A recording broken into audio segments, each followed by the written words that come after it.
कार्य निर्विघ्नपणे पार पडले त्यांना गणेशाच्या चरणांच्या भक्तिगीत आहे. साधारणपणे लोकगीताच्या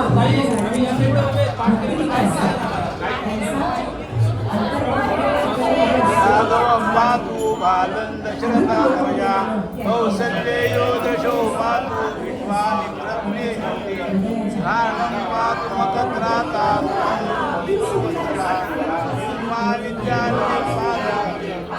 वर्षं भरतवन्दिता गन्धोदिव्याय पातु योगनिषकानका करो सीतापति पातु हृदयं जामदग्नित मध्यं पातु भरतवंशी नाभिच्या मोदाशया सुग्रीवेशकली पातु शक्तिनी हनुमन्तो पूरो नवोत्तम पातु रक्षपुरन्नाचित जानकी चेतुः पातु अग्निदिक्पात्वा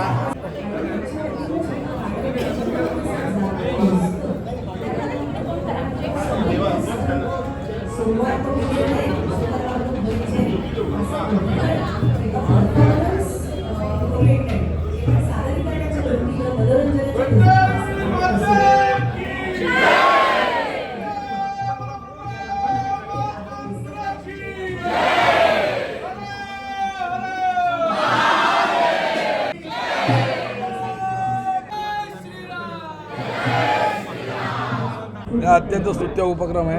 आज जन्मदिन आहे. सकाळी जन्मदिनानिमित्त भारतीय जनता पार्टीत एक मोठा प्रवेश झाला. तो एक गिफ्टच मिळाली.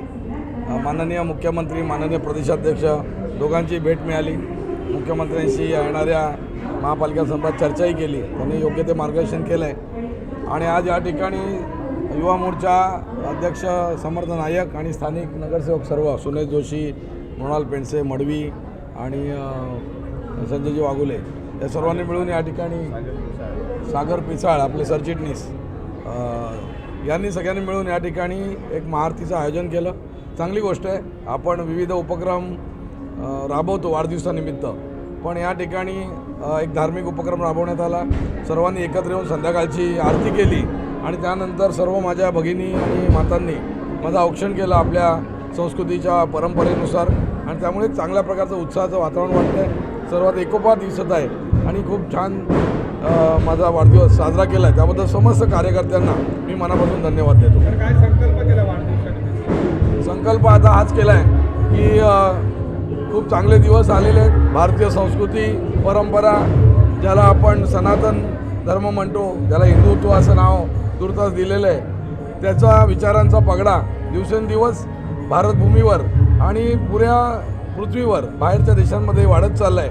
आणि त्यामुळे ती संस्कृती जी निसर्गाला सोबत घेऊन जाणारी, एक विज्ञानाला सामोरं जाणारी अशी एक वेगळ्या पद्धतीची एक परंपरा संस्कृती जी आहे, ज्याच्यामधनं ही सगळी दैवता आपण पूजतो, त्याचा पुरस्कार सर्वदूर होत आहे.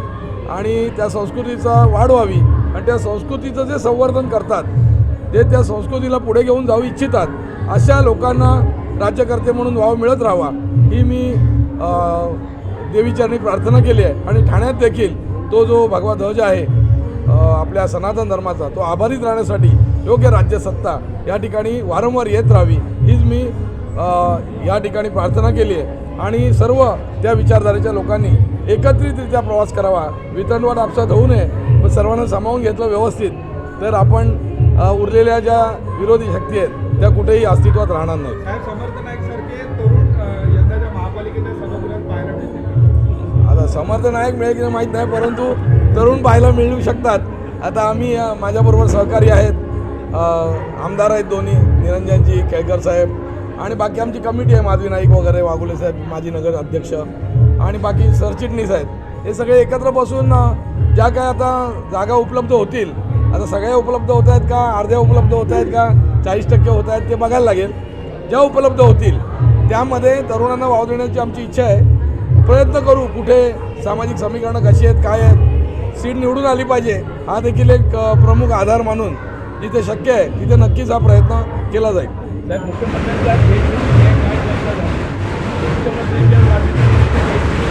मुख्यमंत्र्यांची भेट घेतली, त्यांचे आशीर्वाद देखील घेतले.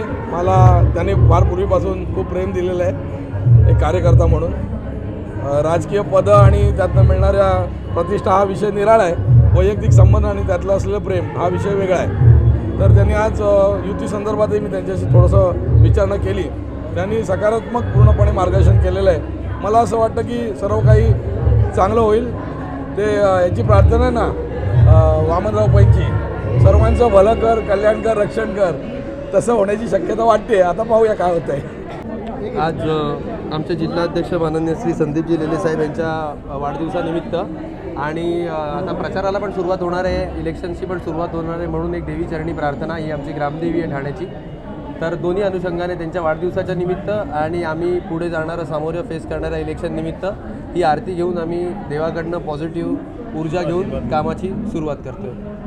आणि तसं तुम्ही सांगितलं, पण मी इच्छुक नाही आहे स्वतः, पण आमची नक्कीच मागणी आहे. 2 ते 3 आमचे युवा मोर्चाचे पदाधिकारी आहेत ज्यांनी वॉर्ड लेवलला खूप चांगलं काम केलेलं आहे. आणि फडणवीस साहेबांनी पण सांगितलं की 40% 35 वयोगटाच्या आतल्या लोकांना यावी संधी देण्यात येईल. तर 40% जरी नाही दिली, 10% जरी दिली तरी आमचं 10%मध्ये काम होऊन जाईल. धन्यवाद.